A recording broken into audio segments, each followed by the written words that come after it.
Kala horeynta magacyada shimbiraha ugu caqliga roon ayaa lagu tiriyaa tukaha.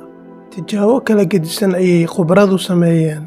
Mulkiilaha tukahan cuna ayuu wuxuu dhex dhigay 2 tumbo. Qoriga gaaban ayuu ku tijaabiyey, laakiin nasiib daro wuu yar yahay. Midka dheer ayuu rabaa inuu la soo baxo, laakiin xoogaa gudaha ayuu ku jiraa. Wuxuu ku sii dhaweystay kan yar. Wuu soo qabtay qoriga dheer, isagoo hadafkiisu yahay inuu la soo baxo cunada tumbada labaad ku dhex jirta. Bal eeg, cunada ayuu ku soo dhaweynayaa.